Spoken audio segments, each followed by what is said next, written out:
Well, the brain is organized to reflect everything you know in your life. Your brain is a record of your environment. So it begs the question, does the environment control your thinking, or does your thinking control the environment? So if you wake up every morning and you do the same things and you go to the same places and you see the same people and you react in the same way and you perform the same behaviors, it really is the external environment that's turning on different circuits in your brain, causing you to think equal to everything that you know. And as long as you keep thinking equal to everything you know that's familiar and the same, according to the quantum model, you keep creating more of the same. To change, then, is to think greater than our environment, to think greater than the conditions in our world. Need motivation? Watch a top 10 with Believe Nation. Hey, it's Carmichael, and I make these videos because you are probably the most ambitious person in your circle, but you know you're capable of more. And you get that push by surrounding yourself with the best. So today, let's learn from one of the best, Dr. Joe Dispenza, and my take on his top 10 rules of success. Enjoy. Rule number 2, make new choices. The hardest part about change is not making the same choice as you did the day before. When you decide to make a different choice, whether it's to change something that you eat or to exercise or to no longer react to certain people or conditions in your life, remember, you're going to feel uncomfortable. Now, that's not a bad thing. That's actually a good thing. That means you're in the unknown. And when you step into the unknown, you're going through dramatic changes in your own personal biology. When you're in that place of uncertainty, that place of unpredictability, that void, that unknown, ask yourself, what thoughts do you want to believe in and fire and wire in your brain? What behaviors would you like to demonstrate that's equal to a vision of the future? Close your eyes and rehearse them. Review every step. No different than an athlete beginning to rehearse what they're about to do. The act of rehearsing it begins to prime your brain to prepare you for that behavior in your future. And then finally, can you teach your body emotionally what that future is going to feel like before it happens? And when you begin to fall into the present moment and marry those intentions with an elevated emotion, your body is believing it's living in that future reality in the present moment, and you're changing your biology from living in your past present reality to living in your future present reality. And your job then is to be able to maintain that modified state of mind and body your entire day. And if you can, get ready, because something unusual is going to happen in your life. It's the law. Rule number 3, control your emotion. We may not be able to control everything in our outer world, Right. but we certainly can control our inner world. And so it's not so important to not react. I mean, everybody reacts, I react. The question is, how long are you going to react? So if you keep an emotional reaction going on for an extended period of time, you're memorizing that emotion, and your body, as the unconscious mind, is believing it's living in the same past experience 24 hours a day, 7 days a week, 365 days a year. The body doesn't know the difference between the real experience that produces the emotion and the emotion that we create by thought alone. So then the emotion then reaffirms the state, and then people start to use the problems and the conditions in their life to keep that emotion going, and I would call that an addiction. So we become addicted to the very life we don't even like. So it's important then for people to realize then, when you have that moment where you have crisis or something breaks down, that you do have control over it, and it's a formula. And it's a skill, and our research shows that you can teach people how to do that. And so then, when you're living by some emotion, there'll always be a gap between the way things appear and the way things really are. Emotions alter our perception. And if you act during that time, you'll always say the same thing. I should have never said that. I should have never done that. I should have never thought that. I should have never sent that email. So then, shortening your emotional reactions is a level of intelligence then that causes you then to recalibrate. Because most people don't think they have control over that. They'll say, that person did it to me. That circumstance is the reason I am this way. Then I would say, if something in your outer environment is controlling your thoughts and feelings, then you're a victim to your environment. Yeah. And yet, how you think and feel creates your outer world. So if you're thinking and feeling equal to everything that's known in your present personal reality, you keep creating more of the same. So to change then is to think and feel greater than the conditions in your environment. And to be able to do that to such a degree, then you're no longer reacting to the same people in the same way. And that takes an effort. It's not easy in the beginning. But once you start practicing, you get better at it. And just like anything else, you start to move through your life with more coherence, and you're less likely to knee-jerk. And if you're less likely to knee-jerk, then you're not in an unconscious program. Rule number 4, invest in yourself. I think one of the most important things when we lose sight of our vision is to make time for ourselves. And I think that when you invest in yourself, you invest in your future. Disconnecting from people in your life and places that you have to go and things that you do or things that you own long enough to begin to reignite a vision of how you see yourself or how you see your future, and begin to emotionally embrace that future and change your state of being, allows us to see a whole new landscape. If you've lost sight of your vision, take a moment and remember that vision and begin to emotionally embrace it. And from that state of being, start to think about the things you want to do, the choices you want to make. Write them down. Review the behaviors that you have to demonstrate, your goals and experiences and how it's going to feel. When you do that enough times, you're changing your brain neurologically and you're changing your body genetically. Write down the unconscious thoughts that you have to stay conscious of. Become aware of the choices that you no longer need to make. Review the behaviors and habits you have to change about yourself and become so conscious of them that you won't go unconscious at all during your day. Remember the experiences in your environment that you need to stay away from, whether it's a person or a thing, just for a period of time so that you can keep that vision alive. And most importantly, review those emotions that keep you connected to the past and become so conscious of them and name them when you feel that feeling, that if it's guilt or sadness or pain, the moment you start feeling it and you become conscious of it, that's when you can begin to change. And if you keep doing this over and over again, the unlearning and the relearning, the breaking the habit of the old self and reinventing a new self is going to cause you to arrive at a whole new future. And when you do, this could become your new habit.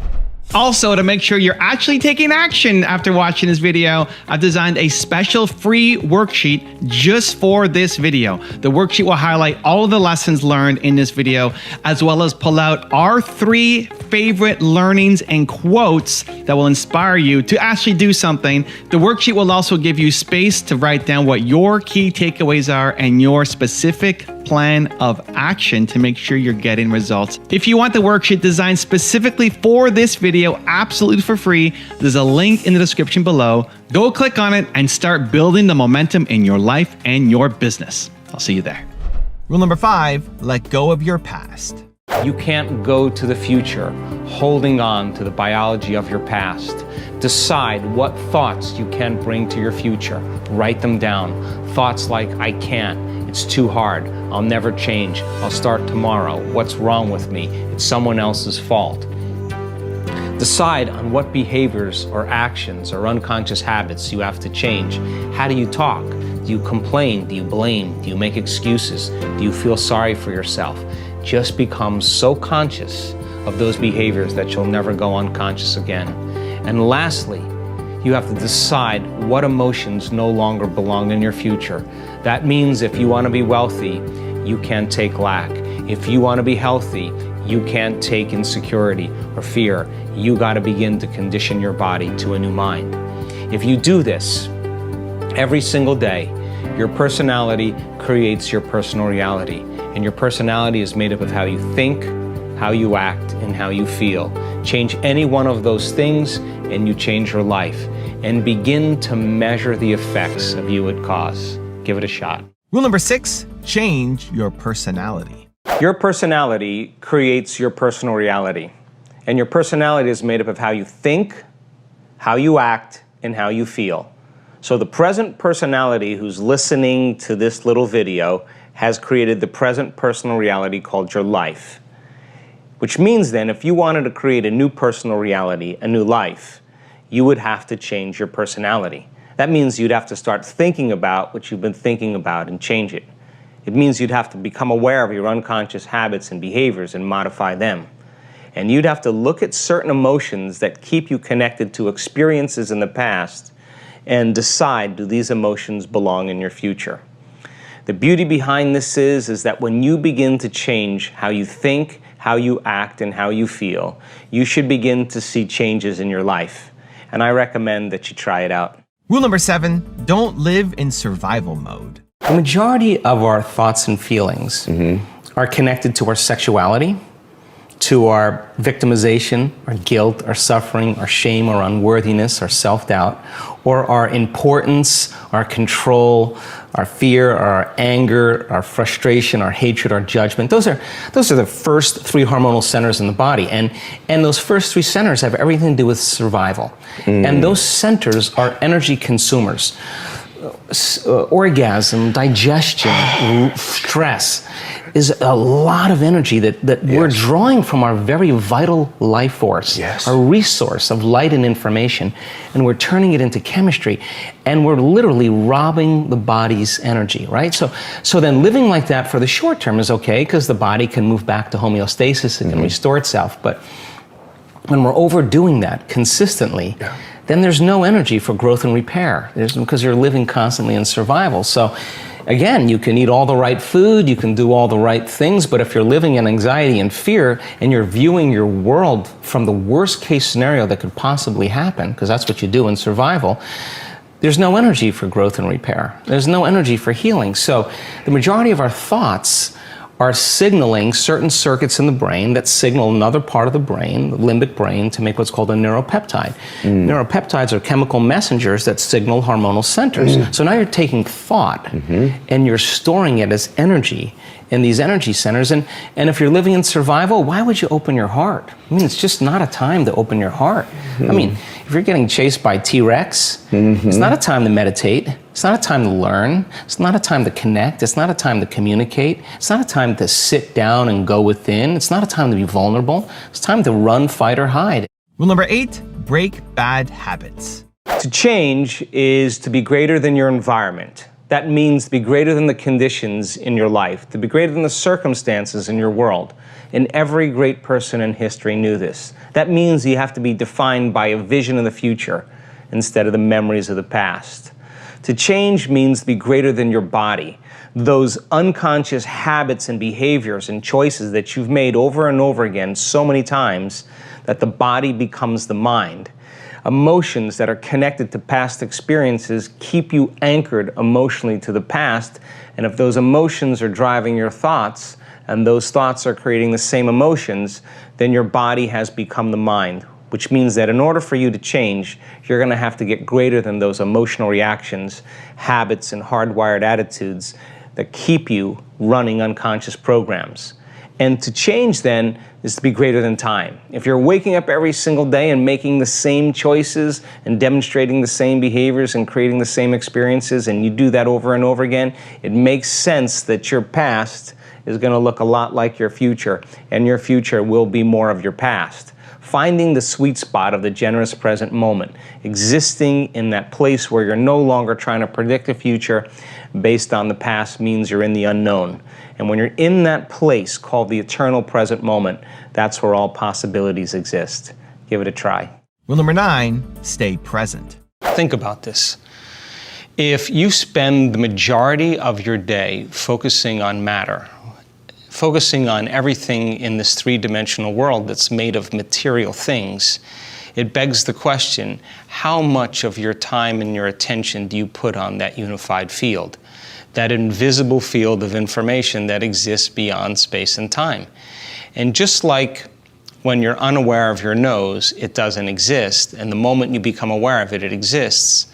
The quantum field is exactly the same way. If you put very little attention on it in your waking day, then it doesn't exist for you. But the moment you begin to become aware of it, the moment you begin to pay attention to it, the moment you begin to stay present with it and to experience it moment after moment, and if where you place your attention, as you learned, is where you place your energy, and where you place your attention causes things to expand, the moment you begin to experience it, not with your senses, you experience this three-dimensional reality with your senses, but you experience it with your consciousness and with your awareness, The moment you become pure consciousness is the moment you make contact with that unified field. And so we now know the techniques and the tools to get people beyond themselves. And in fact, we know that after thousands and thousands and thousands of brain scans, that you're at your absolute best when you get beyond yourself. When you take your attention off your body. When you take your attention off your identity that's connected to people in your life, the things you own, objects you own, places you have to go, and time itself. The moment you become nobody, no one, no thing, no where, and no time, that is the moment you become pure consciousness. And that's the moment you begin to connect to that field of possibilities called the unified field or the quantum field. And that field is a visible field of information that exists beyond this space and time. And independent of the color of your skin, your gender, your diet, your sexual preference, independent of your profession, your class, independent of all those things that create separation, that every human being has access to it.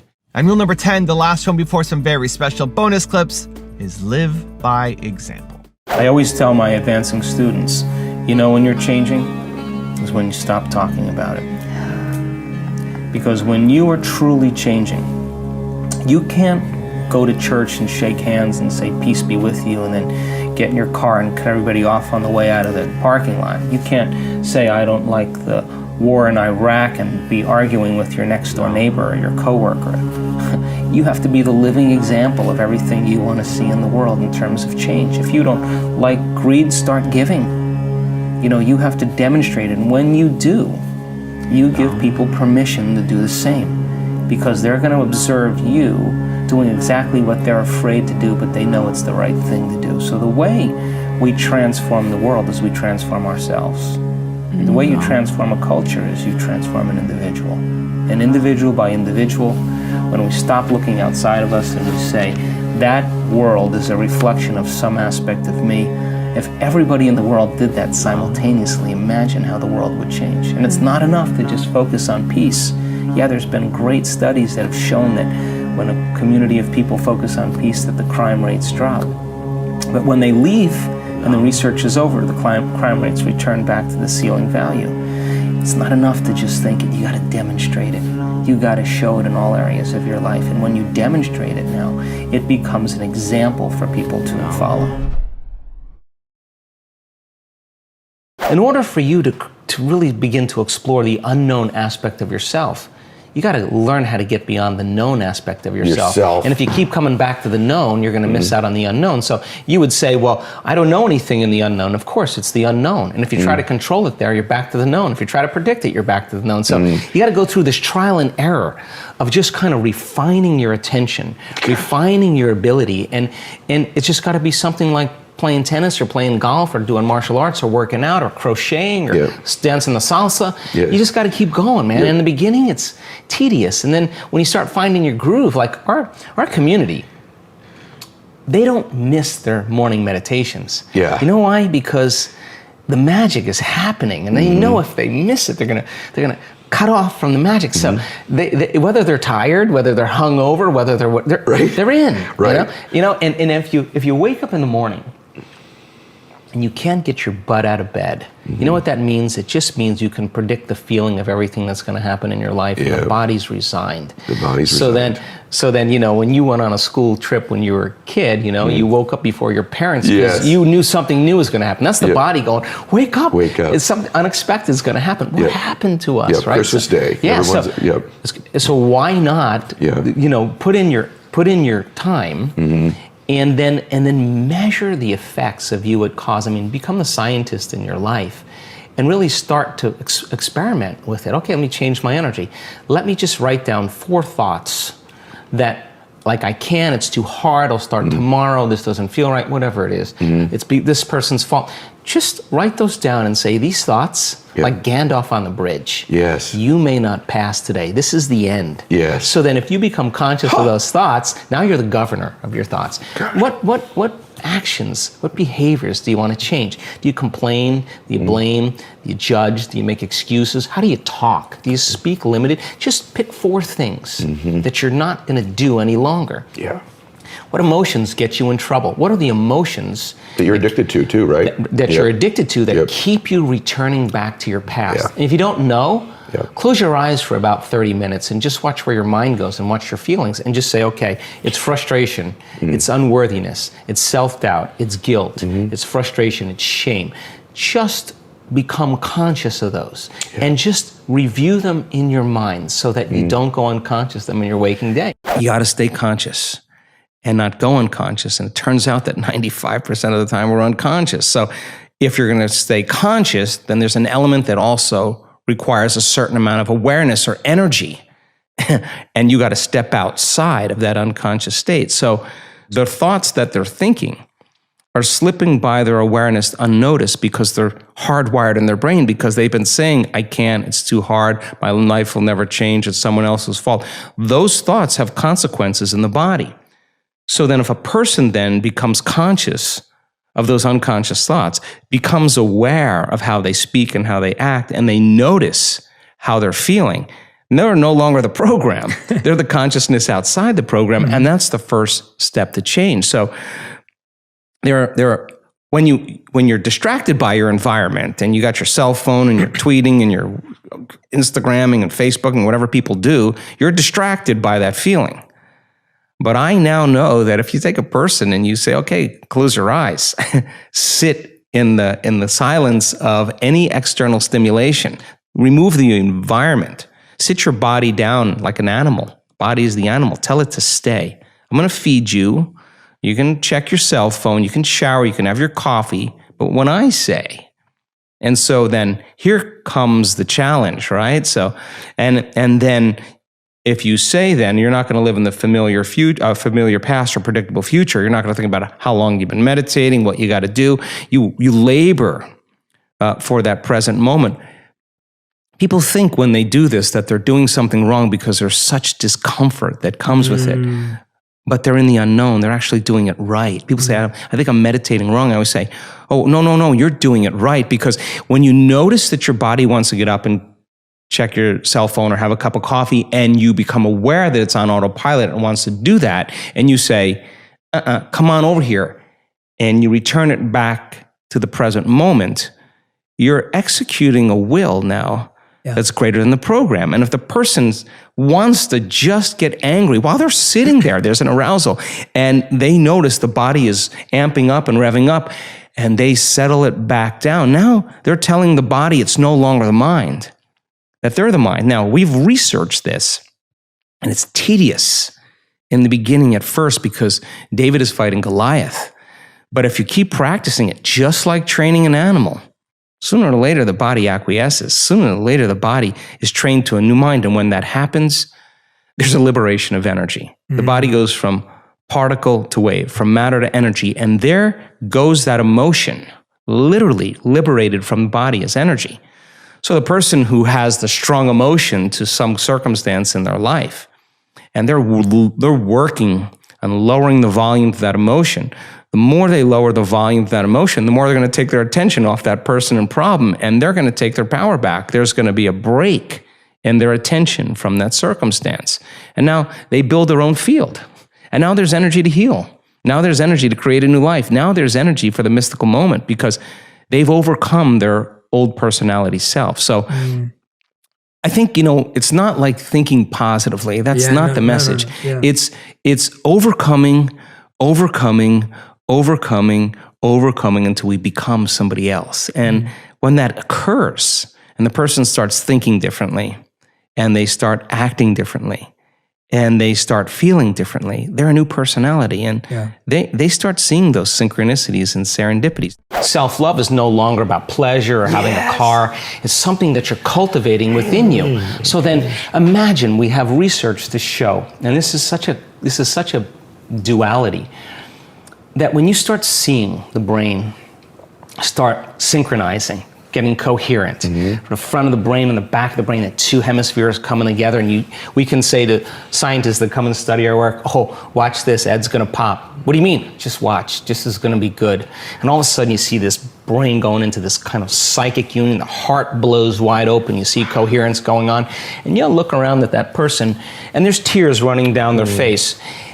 Imagine feeling so whole that it's impossible to want. I mean, how can you want when you're whole? Because you feel like you already have it. Now, when you reach that point, that's when the magic happens, because now you are worthy to receive. Yeah. And the universe only gives us what we think we're worthy of receiving. Share this with them, please. Yeah, I think, for me, I'm curious and I'm a pragmatist. If you tell me something, all I want to know is how I'm going to use it in my life. And, Yes. And I'm not into dinner conversation because nobody changes from that. I'm a doer and I want to be around doers. And This is why you and I connect so well, I think. And obviously, you get a group of people that are passionate about transformation, and they've done some of the work. When we were doing our 4.5 day advanced workshops, right around the end of the event, I was seeing people starting to seeing some really great transformations, and I thought, this is the pop. Yeah, it's a pop. Big pops, Yeah. and we were like, we had to send them home. And I was like, oh God, man, if I could just have them for a week. So we created these week-long events where people retreat from their lives. Okay. And they remove the constant stimulation in their external environment that reminds them of who they think they are as a personality. Yes. They separate themselves from the people they know and the places they go and the things that they do at a certain amount of time in their routine, mundane life. So we'll bridge a little quantum physics, a little neuroscience, a little endocrinology, a little epigenetics, psychoneuroimmunology. Those are all sciences about possibility. And I now know that if you can give people sound scientific information, and for me, that's the language. I know. And then if they can turn to the person next to them and explain it, you're not going to get off the hook. Yeah. If you can't explain it, it's not wired in your brain. But if you can build a model and explain it, you're installing the neurological hardware in your brain in preparation for the experience. So the more you understand what you're doing and why, the how gets easier because you can assign meaning to it. So then if I can set up the conditions and the environment and give them the proper instructions and push the envelope a little bit. Yeah. And people who get their behaviors to match their intentions and their actions equal to their thoughts, they get their mind and body working together, they're gonna have a new experience. And the experience then is not only gonna enrich the philosophical circuits in their brain, because experience does that, but it's gonna produce an emotion. Yeah. So they're gonna start feeling more unlimited. I think that emotions are energy in motion. And so let's just say that we share the same experiences, okay? We're friends and we share the same experience. Oh, you're from London, I've been to London, my daughter lives in London, and we have, hey, you do this, I do that, you did that, you own this, I own that, So what we do is we actually look to see when we meet people if we're matching neurologically, if we're matching emotionally. So if we share the same experiences, we share the same emotions. And if we share the same emotions, we can relate to one another. So this is where it gets sticky. So then the moment you start saying, that person did that to you once. Yeah, that person, I had a similar experience. That person did that to me. Now we open the door like, I'm going to use you to reaffirm my attachment to that emotion. And let's just work it up so that you can suffer and I can suffer, and then we can have a conversation. And literally, we're sharing the same energy. And if we're sharing the same energy, we're sharing the same information. And we're bound by an invisible field of energy that keeps us connected. Yes. So then what does it take to break that energetic field? An energy that's greater than the energy that's holding it together. That's how you separate atoms that become a molecule. They're bound by an invisible field of energy that's keeping them connected. So you got to use a greater energy than the energy that's holding them together to separate them. Well, in order for you to change, then you can't have energy without awareness or consciousness. You got to go to a greater level of consciousness and change your energy. And nobody changes, Jay, until they change their energy. And when they change their energy, they change their life. So then you may say, well, this person, I use this person and I use my enemy to reaffirm my addiction to hatred. I use my coworker to reaffirm my addiction to judgment. I use my ex to reaffirm my addiction to resentment. That we have these different people in our lives that we need to remind us of who we think we are. The enemy dies and you find another one. Your coworker leaves and you start judging another one. It's not that. So then when there's no longer a vibrational match, when you start doing the work, There's no longer a vibrational match with you and your past, present reality, that person or that condition any longer. That person or condition is going to spiral away because you're no longer in need of that. So then our life begins to change when we change our energy, and we begin to take our power back. That's essential for us to begin to create with. Now, some people can't handle that because they're not conscious that they're doing it. So they'll be working on their vision of the future, and yet they'll spend 2 hours lowering their energy back into victimization or suffering, and they want to know why their future isn't happening. Well, there's an unconscious program. Let's go after that. And once you start going after that, now all of a sudden your life starts to change again. So you can't say it doesn't work. On some level, we don't work. And if you're really invested in this, the question is, what is it about me? Where am I directing my attention or my energy? Who am I using to reaffirm some conditioning that I need to remember as my old self? So then when you stop reacting to the person, or the person's now complaining to you and you're not complaining back, it's going to be an uncomfortable moment because you're all of a sudden seeing a part of you used to be that you no longer are. And you have to be willing to not go there. And over time, that person will thank you and they'll say, I didn't even know that I was complaining that much. And by changing yourself, you help others. What thoughts do you want to fire and wire in your brain? What kind of attention and intention do you want to place so that that becomes the loudest voice in your head? Mm-hmm. And if you keep practicing it, the hardware becomes a software program, and it'll say, Jay, you can do anything. Jay, you live in no time and accomplish everything. Jay, you're unlimited. You just got to hang with it. On the other side of this is greatness. Whatever you want to program in there, you get to program in there. If you sat down and say, how am I going to be with my wife, my husband, my partner? How am I going to be with my kids? How am I going to be at work with my coworkers? How am I going to be in traffic? And you close your eyes and you begin to rehearse in your mind. If you're truly present, the brain does not know the difference between the real life experience and what you're imagining. So now the brain goes from a record of the past to a map to the future. Now you're installing the hardware. Keep practicing it. It becomes automatic, it becomes easier. Now it's a software program.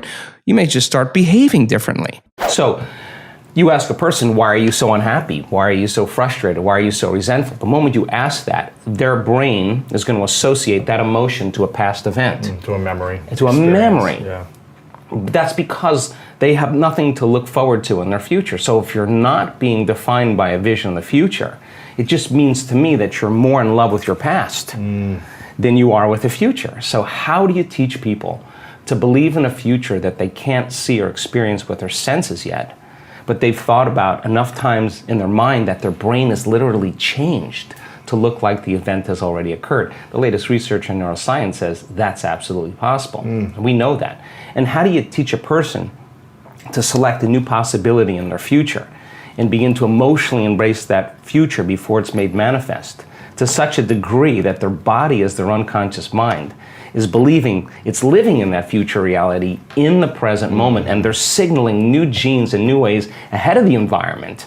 Now, till their body begins to change to look like the event has already occurred. We've proven that that's possible. Now think about this. So the more you think about your desired future, the joy, the gratitude, the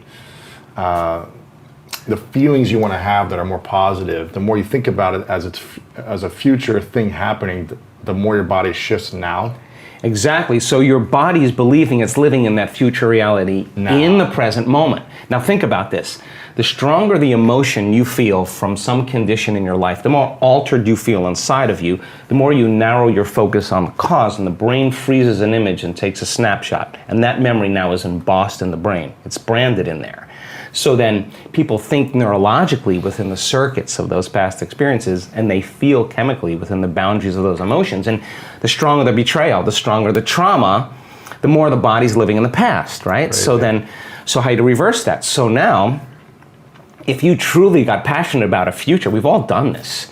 you get a wild idea in your mind and you start holding on to that vision and you're preoccupied with it, all of a sudden the thought in your mind becomes the experience and you start feeling the energy of the future. Yeah. Now, the stronger the emotion you feel from that vision, the more you're going to pay attention to the picture in your mind, and now you're remembering your future. And vice versa, the stronger you pay attention to the feeling of the past pain, you're going to create the pain in this moment. Exactly. So it requires a coherent brain, and we now know that there's a formula for that, and we've got beautiful research to show that people can do it. They just have to practice. And it requires a coherent heart, because resentment, frustration, impatience creates a very incoherent heart. Yeah. And when that heart becomes incoherent, you stop trusting yourself. There's no energy there. You stop trusting in your future. Wow. So then, if there's physical evidence in your brain and body, physical evidence to look like the event has already occurred, it's quite possible you'll be thinking neurologically within the circuits of your future, and you'll begin to feel chemically within the boundaries of that emotion of your future. And how you think and how you feel is your state of being. And now your state of being is living in the future instead of the past. Now, the moment you disconnect from the emotion of your future because of traffic or some coworker or your ex or whatever people come up with, now you're back to the energy of your past. And now you're going to start looking for it, analyzing, why hasn't it happened? Well, if you're feeling the emotion of your future, why would you look for it? Because you would feel like it already happened, and that is the place where the magic happens. So then you can't just do this, get up, and then return back to your old state of being. You got to maintain that modified state of mind and body. How do you maintain it when life happens? Well, let me finish. If I punch you in the face right now, how do you maintain? Well, of course. I mean, we all take blows in our lives, and we all react emotionally. But the question is, how long are you going to react? Right. So then, if you can't mediate and regulate your emotional reactions, and those emotions linger for days, that's a years mood. for some people. Mood, and then months, temperament, years, personality trait. So then the person's personality is literally based on the past. But they don't know that because they're doing it over and over again. It becomes a subconscious program. So now, if it requires a coherent brain and a coherent heart, then we have to train people how to self-regulate. How bad does it have to get? I mean, to what denominator, to what lowest level do you have to reach before people really make up their mind to change? My message is, why wait? I mean, when you're feeling so altered emotionally, you feel so bad, that's the moment you could actually see yourself for the first time, because you're not answering your cell phone, you're not responding to all your texts, you're not watching TV, you're not going out to dinners, you're not calling people back. Something's altered in you, and you're starting to become self-aware, right? So then people wait to that lowest moment where they can start to see themselves through the eyes of somebody else. Well, if you're waking up every day and you're combining a clear intention with an elevated emotion, and you're changing your emotional state to be elevated, you could still see the old self from an elevated point of view and stay conscious than from a limited point of view. And that's what I want for people. Like, let's go. I mean, what do you got to lose? What people are going to start wondering, like, did you change your medication? What's up with that guy? Something's different about him. You're not predictable any longer, right? And I always say to our community, when you're changing, you just stop talking about it. You're just too busy being it. Something's happening, and that's the repetition of getting a few days in a row of that really well. I always say, God, if you had a great meditation, you wake up feeling better at the end of that meditation than when you started, and you do that the next day, and then the next day, you're going to start feeling better all the time. And that your body's going to start feeling better, and everything's going to start feeling better, and you're going to start feeling better about life. Look, I mean, we're in a convenience-based society. I mean, if you lose your internet connection or your cell phone doesn't do what it's supposed to, people get angry. Like, that's 20 seconds, right? So here you are creating something out of nothing, and you don't have the patience. Well, that has to come out, because a very, very masterful person who is abundant had to own impatience. Yeah. So then never make it be about the end result. Make it be about effort.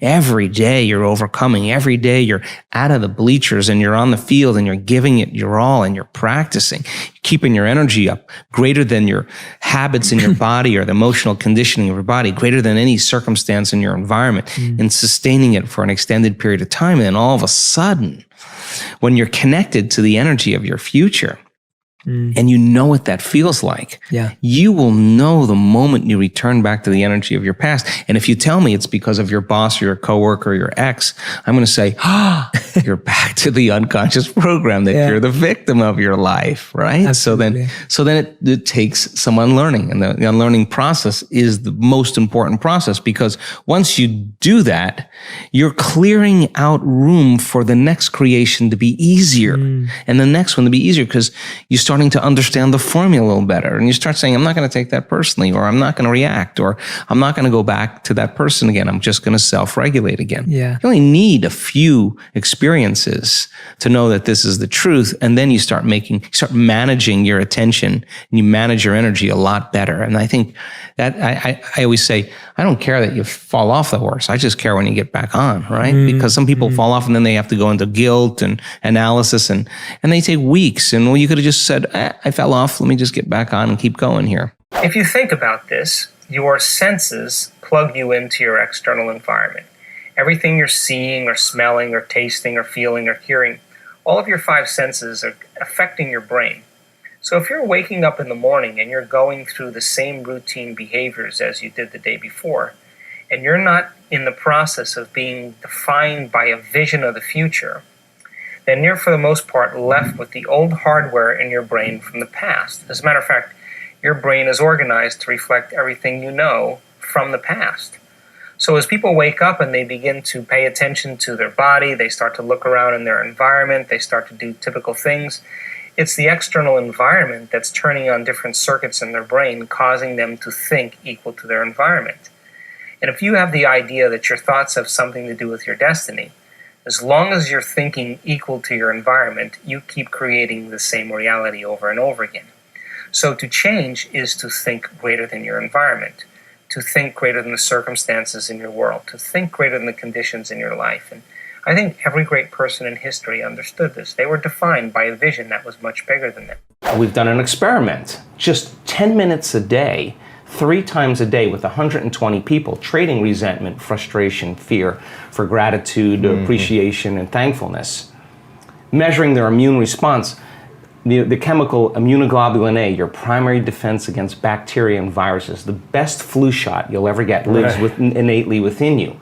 Turns out when you're frustrated, when you're impatient, when you're fearful, the immune system dials down because you're in emergency. It's that all your energy is going for some threat in your outer world. There's no energy in your inner world for growth and repair. But how do you turn that around? So then as people begin to open their heart, can that chemical begin to elevate? 4 days, 50% change in the 120 people. Their IgA levels went up 50% in 4 days. Wow. That's your body's immune system is now upregulating genes that are making proteins and immunoglobulins and antibodies that you don't need a flu shot. In other words, your inner state is greater than your outer world. So then just by doing that, we now know that your immune system is going to get stronger by the same means. Take 120 people or 50 people and measure 7,500 gene regulations. Okay? In 4 days, 2 genes that suppress cancer growth and tumors are activated and upregulated. The genes that stimulate stem cells to go to damaged tissues and repair them, upregulated. The gene for oxidative balance is upregulated. Anti-cancer, anti-aging, anti-heart disease, anti-stroke, anti-neurodegenerative, anti-inflammatory, antimicrobial. Just your body's naturally doing this.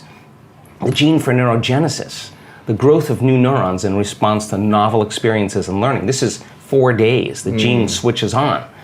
The gene for more balance in the pituitary and the pancreas. The gene for the microtubules of the cells, the little fibers that respond to energy and frequency. Right. So in 4 days, we now know that you can change your genetic destiny if you just practice the inner work. If you're sitting in a meditation and your body's throwing the kitchen sink at you and saying, Ed, you're a loser, you're never going to change, this is too hard, why don't you quit? And you're aware that that's your body doing that, and you say to your body, we're going to sit here and we're going to sit in this fire, and I'm going to keep applying the formula, and your brain starts running to all the emails you have to do, and you become aware of that, and you return back to the present moment, and you tell the body it's no longer the mind, that you're the mind. Now your will is getting greater than that program, and there's a liberation of energy, and every time you do that, that's a victory. And you teach people. Every time you do that, that's a victory. That's when a your victory. Mind tells the body, I'm in charge. When you say to your, when you want to get up and you want to quit, and you go, oh, no, that's my body, bring it back. Okay. And now you're taming the animal. The body is the animal, and you're like a dog. You sit. And if you keep doing this, you're climbing on top, and the body finally acquiesces. It finally says, I'm not going anywhere. And then boom, there's this liberation of energy. What's the side effect? Joy. Person's heart just automatically opens up, and every time they do that, those victories add up. There's no such thing as a bad meditation. There's only overcoming yourself. And when you sit in the fire and you work with that, people say to me, why do you meditate every morning? I say, because if I can overcome myself in the morning, the rest of my day is easy. Is it's that easy. Not true? Because that's what it's about. You master yourself, you master your life. Yes. And so then all the chatter in your head that you listen to all day long, that is called the default mode network in the brain. Our research shows that shuts off. Not just shuts off during the meditation, it stays shut off for the rest of the day. So the critic in your head that's telling you this will never happen, you don't have enough time, there's no voice there. So you just have a clear flow on where you're going, and you trust yourself more. We have research to show that 60 days of meditation, 5 days a week, will lengthen your life. The telomeres, the little shoestrings on the end of your DNA, get longer. That means your biological age is changing. So we have the evidence now to show people what's possible. We have brain scans that are so outside of normal that when neuroscientists see them, they're blown away, because the amount of energy that's in the brain during this transcendental moment is hundreds of times outside of normal. Wow. I mean, you can't make your brain do that. Something is happening to you, and that person's having a transcendental moment. And we now know that we can predict it, and we now know that we can induce it. So then there's the evidence there. Then you take our community and you see people with stage 4 cancer, with Parkinson's disease, with myasthenia gravis, with lupus, with MS, with brain injuries, with rare genetic disorders, with vertigo, tinnitus, all kidney failure, all kinds of health conditions, come to a week-long event, and then at the end of that event, they make significant strides in getting beyond the emotions of the past. Now think about this. The science says that the environment signals the gene. That's epigenetics. The end product of an experience in the environment is an emotion. So as long as you're living by the same emotion every single day, you're signaling the same gene in the same way. And if that gene is related to a survival emotion, a stress hormone, then you're downregulating the gene and you're creating disease. So when the person trades that emotion and really breaks free from the chains of their past, and now they're feeling an elevated emotion, well, now they're dialing down the gene for MS, and they're upregulating the gene for health and balance. And so the person, you'll say to them, where's the disease? Well, I'm not the same person. I'm not the, and the side effect of that is a transformation in healing. So the funny thing about it is the person who has the healing is not talking about the healing. Whether it's blind people seeing, deaf people hearing, we have crazy evidence now. What they're talking about is how amazing they feel, because they're refreshed, they got a new lease on life. And so now we have evidence in our research, and that silences the critic to show that what's possible for people. I think one of the challenges I think many people have is really the discernment of information. It's really difficult to know what's the truth anymore, just because information is so accessible. And I used to say that in an age of information, ignorance is a choice. And now we have to confront a whole nother level, and that is the information that we're getting. Is it actually supporting us, or is it something that really is an incentive to cause us to make choices? So for me, I think the biggest challenge has been just really an awakening to what kind of information I want to expose myself to. And I think it's now more than ever a challenge for a lot of people in the world. If you have been if you had experience of trauma, say, for example, and it's created the feeling of fear, and your fear is that it could happen again.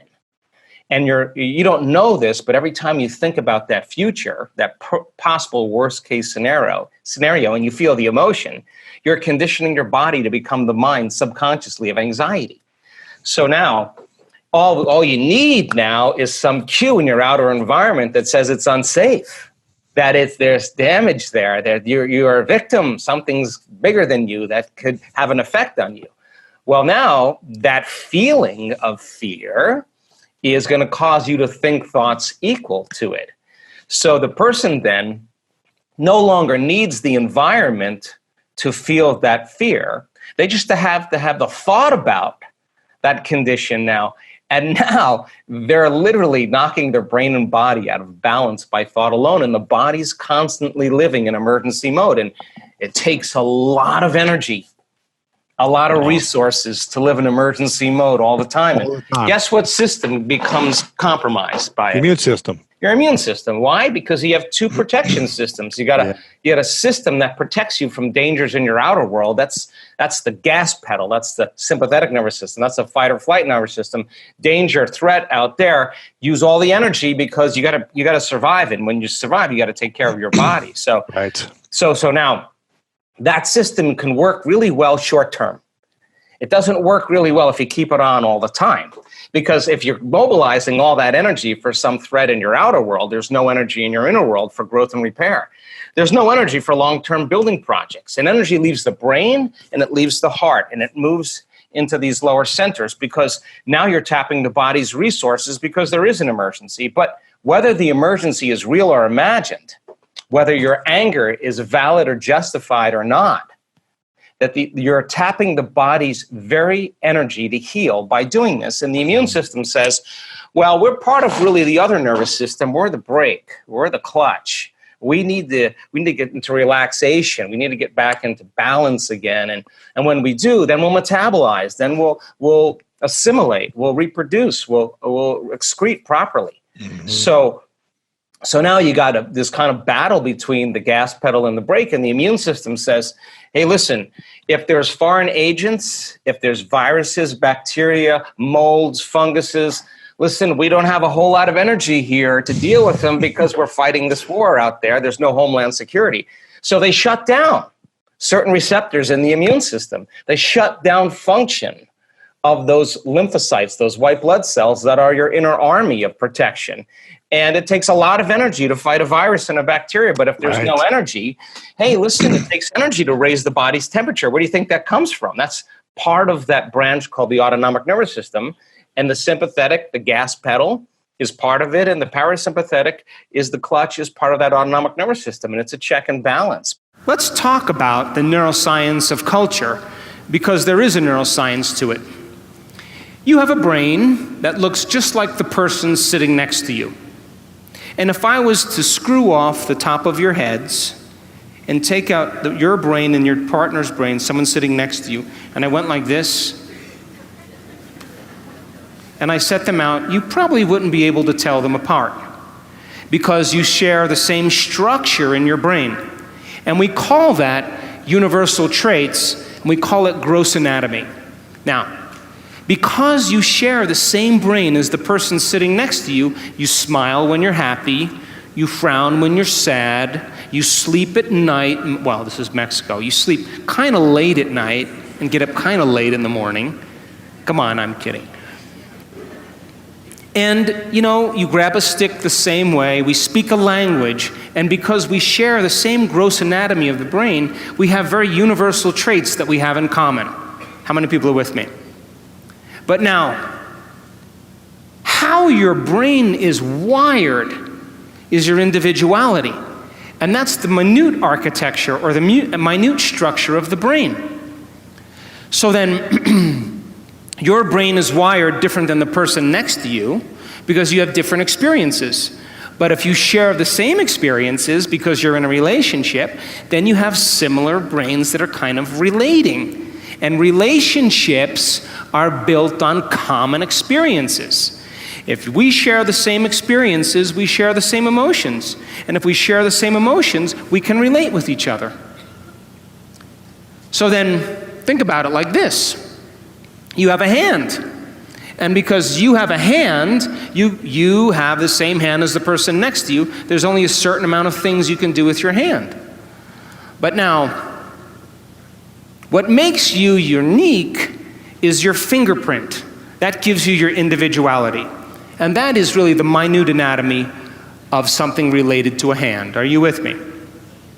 So now, what is the division that unifies both the universal traits and our individual traits? And the answer is culture. Culture. And culture is defined by the environment in which you live, the environment in which you work, the environment of your family. An environment is made up of just a few things. Are you ready? People, objects, things, places, time, pets, and that's pretty much your environment. So the culture of Mexico City is defined by the environment. You eat certain foods, you like certain music, you relate with one another because of the environment in which you live in. And that culture is created from the environment, which is different than the culture of Mongolia, because it's a different environment and they have different traditions, they have different customs, because they've had to survive in a different environment. And so what unifies individual traits and universal traits is called culture. Now think about this. Most cultures are defined by the customs they have, the traditions, the language, their survival skills, their habits, their attitudes, their beliefs, their history, their arts, their social structures that have unified them as an individual culture. Are you still with me?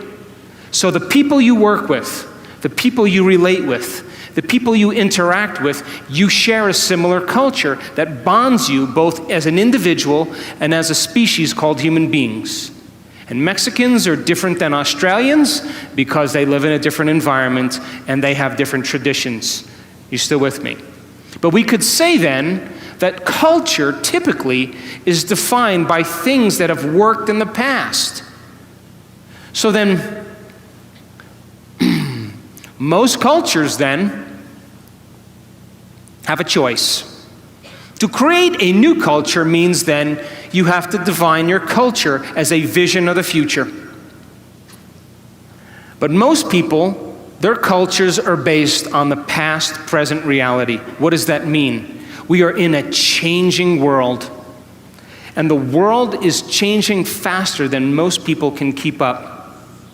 And if you are going to stay defined by a memory of the past, you will not keep up with this culture because we are creating a global culture. So then, what defines the vision of the future to change a culture? And the answer is a very clear intention, a clear purpose combined with an elevated emotion. And when you combine a clear intention, like a vision of the future, along with an elevated emotion of inspiration and joy, you will create an empowered individual. What's something that you've said in the past that you were confident about it then, but now upon reflection, you're like, oh, actually, I've changed my mind about that? Oh, that it takes a long time to create reality. Okay, I'm going to ask you to expand on that because I like that answer. I want to know more. That's fascinating. Well, I think just like anything else, you learn how to snowboard, you go through that learning curve. You learn how to ride a bike, you go through that learning curve. That I used to think that creation was hard. I just thought it took a lot of energy and it took a lot of sacrifice and you had to work for it. And, great answer. And God, I mean, even my definition of surrender today is very different than it was just 3 months ago because I'm always doing it. And so I think that it doesn't have to be that way. I just think that it could be any way you want, and I'm working on that, changing that belief. The future, then, is created by a clear intention and an elevated emotion, now listen closely, that you have to cultivate in your inner environment of thoughts and feelings. But most people, by the old self, are living from past memories that are created from knowledge and experience from something that happened outside of them, some experience or trauma that defined them. And getting a person beyond the old self, then, is the great work. That's what we're here for. So, we've studied motivation, and I can tell you, without a doubt, that the highest form of motivation in any culture, in any group of people, is what's called purpose motivation, duty motivation, or mission motivation. You know what that is? To have a vision to change a culture that's bigger than you, to instill change in the world. Look at Elon Musk. How many people know who he is? Elon Musk, he created Tesla Motors. You know him? You know who he is? He created an electric car that can go from 0 to 60 in less than 5 seconds. And before him, electric cars were like golf carts that crawled along the road. And he said, I'm going to do this. I don't know how I'm going to do it, but I have a vision. And I'm going to get the best engineers in the world. And instead of creating a new product and selling it to a corporation, I'm going to get a group of people to share the same vision as me. I'm going to change the world by changing our reliance on oil. And I am going to make a difference in the world, and I am going to make a lot of money. Why not? And so people said, no, that's not possible. And he held on to that vision. And now Motor Trend magazine never rated a car close to 100. They rated the Tesla car 103. It's the best car on the road. And it relies on no gas at all. That's a vision of the future. I got run over by a truck, and I broke 6 vertebrae in my spine, and I had to make a decision at that time in my life because the diagnosis wasn't very good, and neither was the prognosis. And I had to decide if I was going to spend the rest of my life on addictive medications and with surgical rods in my spine, or if I was going to see if the mind could actually heal the body. And so that was my wake-up call in 1986. And so I just I was at the point where I just had to make a decision to see if it was actually the truth. If all of this that I learned was the truth, let's apply it. And so I was lucky enough to have a dramatic change in my own personal health. And then I thought, God, yeah, if it worked on me as it worked on other people. So I started looking into people that had, been treating conventionally or non-conventionally and with a certain diagnosis, and their condition was staying the same, getting worse, and all of a sudden it got better. And I just wanted to look at what the cause was that was producing that effect. And so I interviewed, hundreds and hundreds of people that had gone through the process. And one of the most fundamental elements that they all had in common was there were a lot of things that had to do with their mind. And some people had specific diets and specific regimes. Some people used certain conventional and non-conventional protocols, but the commonality primarily was about how the mind was really influencing the body.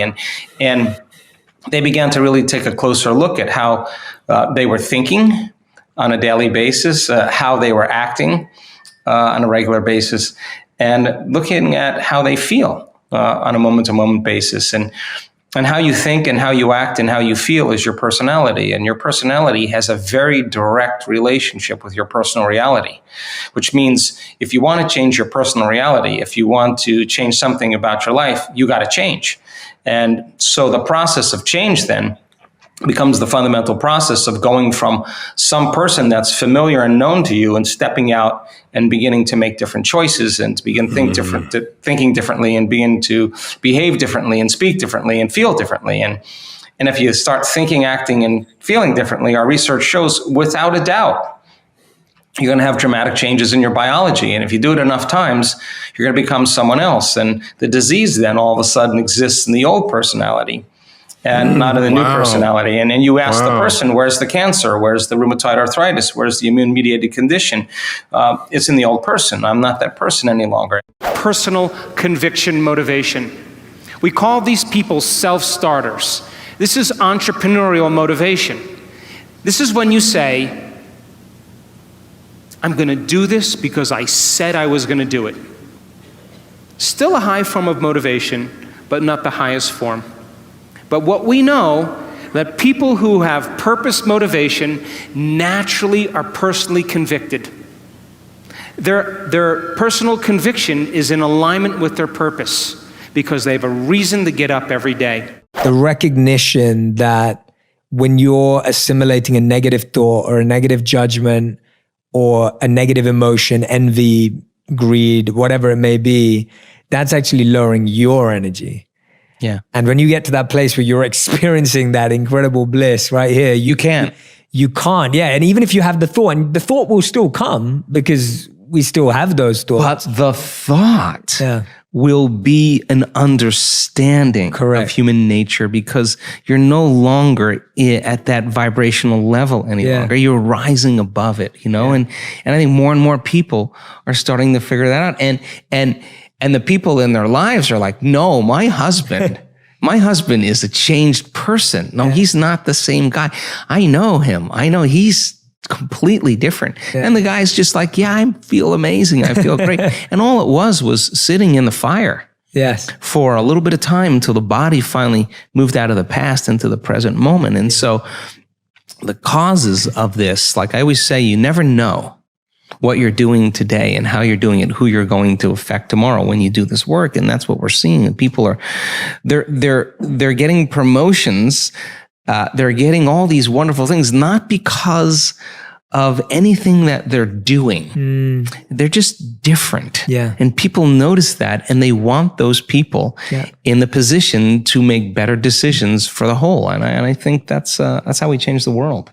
Here's the deal with trauma, and it's kind of an interesting thing because when you're traumatized, some threat or some danger or some condition in your outer world through your senses is changing how you feel in your inner world.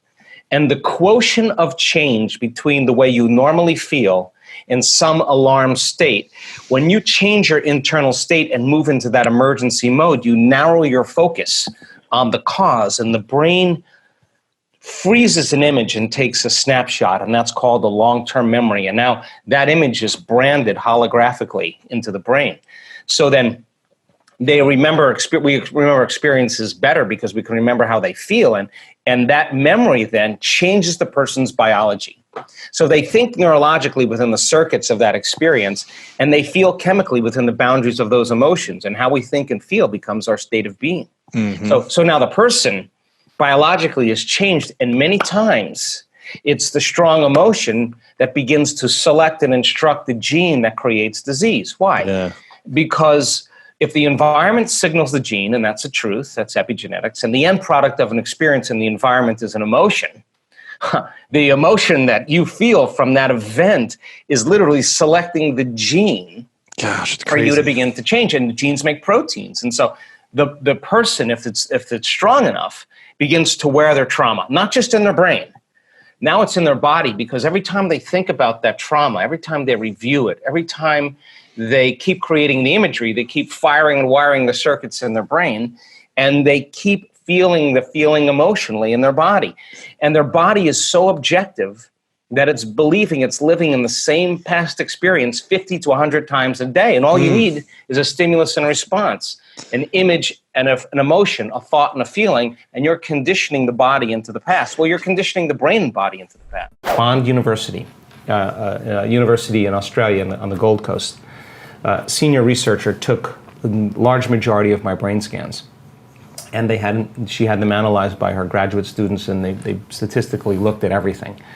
One of the most startling things for the research team was our community's ability to get to that point where there's nobody, no one, no thing, nowhere, no time. Now I'm talking 4 seconds. I'm talking 5 seconds. I'm talking 9 seconds. Just give me a second. I know how to do this. They've practiced it enough times The creative moment is when you get beyond yourself, when you dissociate from everything known in your material world. Turns out when you do that and you start changing your brainwaves slow down into alpha and theta, you're suppressing the memory bank of the known self that keeps you plugged into three-dimensional reality. When you quiet down this mechanism, now all of a sudden you start connecting to that field. And when you can stay conscious in those subconscious realms, when you can literally regulate and change brainwaves, now you're in the operating system where you can make those significant changes. Why is our memory for pain stronger than our memory of a success or a joy? I really think that when the survival gene is activated, preservation is the key. So we can have 10 things that happen really great in our lives. You have a family member or somebody you know that does this. They have 10 really great things happen in their one thing bad, and they focus on that bad thing. Why? Because the survival gene is activated. They want to make sure it doesn't happen again. So you put your attention on it because you don't want it to happen again. So what people do when they're aroused is they start thinking it's going to happen. And so they actually select the worst case scenario in their mind and then emotionally embrace that future before it happens. And they're conditioning their body become the mind of anxiety and fear. So in preservation and in survival, if you prepare for the worst, anything less that happens, you have a better chance of surviving. So that's the mechanism that takes place. So survival means you better take care of your body. Yeah. You better be aware of your environment and make sure there's no threats. And so you got to keep your eye out there. And you better be thinking about the future based on what you learned in the past. Now, there's nothing wrong with that when the analytical facilities are in balance. But when there's an arousal, there's three things that create arousal: fear, hostility and anger or aggression, and pain. And that arousal drives the brain into these high states of what we call high beta. And most people need something or someone or some circumstance or some drug or some pill or some computer game to change that internal state. And the moment they notice a change in their internal state, then they pay attention to what's causing it. And they start developing a dependency on it, right? So it turns out that when we teach people how to self-regulate and change their brainwaves, we could actually see then that the incoherence, the disorderliness that's taking place in the brain, when you're over-aroused, you're overly analytical, and you're shifting your attention from one problem to one person to one thing to one place to another problem to another circumstance to your phone to your car. And each one of those elements has a neurological network in the brain. So the arousal causes these different circuits to fire out of order, and the brain is incoherent. So take two waves that are out of phase and mix them. When they interfere, they flatten out. There's no energy. So energy leaves the brain, right? So then, when you're in arousal, you narrow your focus on the cause. If there's something rattling in the bushes and it's dark, you freeze and you narrow your focus on it, and there's a rush of adrenaline and your pupils dilate and your heart starts to race and you're ready to run, fight, or hide. I mean, that's a survival moment. But what if it's your coworker sitting right next to you or 6 feet away and you're judging them? You're the same arousal's taking place. And what's once very adaptive becomes very maladaptive. And this is where it gets challenging. So when we teach people how to open their focus, we've done thousands and thousands of brain scans, and they get beyond their analytical processes and they open their awareness and go from a convergent focus to a divergent focus, and they learn how to relax and regulate. Their brain waves start to slow down into alpha. And then if they do it properly and they're connecting, those different compartments of the brain that were once firing out of order start to unify. Different communities form bigger communities. The brain starts to synchronize. And then all of a sudden you start seeing different compartments of the brain all in resonance. So now when they're all in resonance and they start interfering, when those waves come together, there's more energy in the brain. So when a person dials down the mechanism, this neocortex that plugs us into three-dimensional reality, that keeps us aware of our body, that's the autobiographical self, where everything's stitched in memory in there. When we start deactivating the mechanism here, and we get beyond the memory bank of the known self, and brainwaves move into theta, we've studied this so much. When a person can let their body be in a light state of sleep and feel so safe that you can finally let go and surrender, the body is sleeping, but the mind is awake. And now the door between the conscious mind and the subconscious mind is wide open. And if they can regulate and stay there, something amazing happens. There is a release of energy from the body, and their brain goes into a very, very super coherent state of gamma. And gamma is super consciousness. Now, I'm not talking about a little gamma. I'm not talking about a lot of gamma. I'm not talking about a really lot of gamma. I'm talking about a supernatural amount of gamma. There's so much order and so much energy in the brain. Like if we were in an audience and we were all clapping like this, that could be alpha, right? Theta would be, and if everybody could do this, the slower we could do it, the more we can get our timing down, the more we can get coherent. But if we were doing this, it would be really hard for all of us to do that at the same time. So it takes a lot of order, a lot of awareness, a lot of energy to be able to create that kind of order. So that's how fast the brain is, and that arousal that's taking place is ecstasy. That arousal is bliss. It is the most familiar, unfamiliar feeling that people ever have. And that memory then that the person has that is so profoundly different than the feeling of success, the feeling of wealth, the feeling of orgasm or love or whatever. This is a new one, and it's a thrill. And the person notices a dramatic change in their inner state. And with that experience comes a very lucid picture, a very profound insight, a download of information. That's the moment then the body many times rewrites the biological program. Energy is informing matter, and the autonomic nervous system is regulating. It's in high order. And remember, disease is autonomic dysregulation. Now it's getting into a very, very high frequency of order, and it's sending very coherent information to the cells and tissues, sending energy to the cells and tissues, and cells begin to emit more coherent light and information, and then there's the disease, and there it's not. In our community, at least, people who have relationships that are built from our community tend to be more long-lasting because they're more self-aware. Yeah. And so there's no blame, there's no excuses, there's no make wrong, there's no competition, there's none of that. There's just, this is who I am, you know? And I think that the ultimate goal is when you reach the point in your life when how you appear to the world is who you really are, that level of transparency is, it takes no effort. Right. You can be yourself, and you know, people say to me, wow, you're pretty approachable. And I say, well, God, I work so hard every day on overcoming myself in the morning, overcoming my ego. Yeah. Why would I want to build it up the next day? Because I got to face that guy again tomorrow morning. Course. So why not just keep, you know, taking those edges and smoothing them down so that you're less unconscious to all of those programs that are built in relationships.